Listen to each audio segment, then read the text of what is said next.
जब इंसानों के बचने की ही व्यवस्था न हो तो जानवर कहाँ जाएं?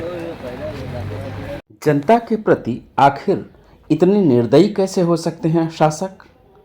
क्या यही उनका लोकतंत्र है? पिछले साल की तरह इस साल भी नर्मदा के किनारे के गांव शासकों अधिकारियों की आपराधिक लापरवाही के कारण तबाही झेलने को मजबूर हैं। आखिर कब तक चलेगा यह सब?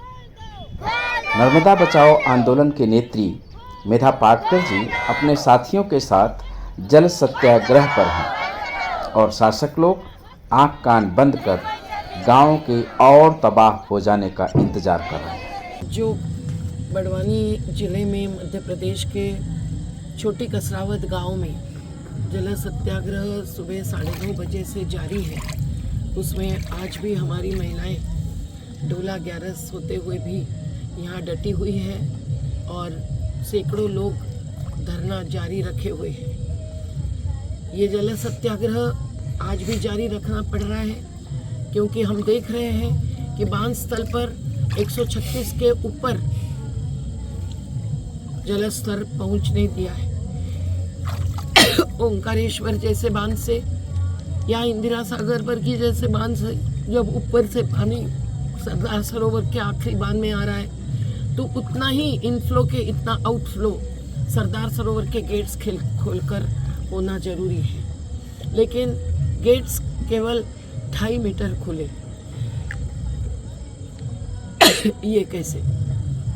जरूरी है कि नीचे के गुजरात को भी बचाने के लिए भरूच अंकलेश्वर शहरों को, भरूच बड़ौदा और नर्मदा जिले के गांवों को जरूरी है कि अभी ही जितना इनफ्लो है उतना आउटफ्लो होने दीजिए। उसके लिए गेट कम से कम 5 मीटर तक खोलना जरूरी है, पर ये जब नहीं कर रहे हैं तब संवेदना नहीं है क्या कि पिछले साल के जैसे ही गांव डूब जाएंगे और बर्बादी हो जाएगी।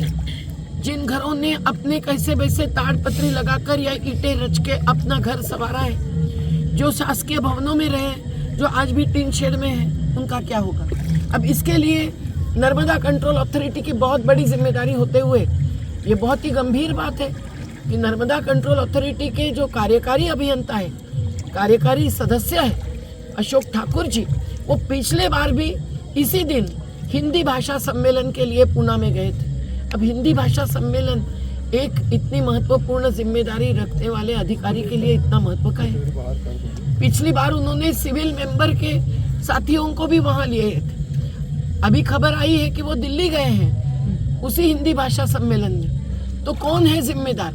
देवजानी पात्रा जी भी सदस्य है पुनर्वास और पर्यावरण की, और सरदार सरोवर नर्मदा निगम लिमिटेड और फ्लड सेल्स जो है जिनको रेगुलेशन एंड मॉनिटरिंग कमेटी का भी कार्य करना है, तो वो कहाँ हो रहा है ये हमें पता नहीं है। आज भी जरूरी है कि इन्होंने कम से कम 135 मीटर तक बांध का जल स्तर नीचे रखना तय करना है और उसके लिए जल नियमन करना है।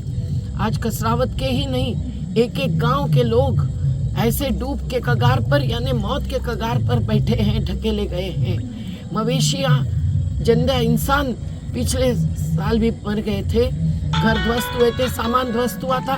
क्या इस बार फिर से वो होना है? खेती बिना भू अर्जन की डूबी थी, क्या फिर से वो होना है?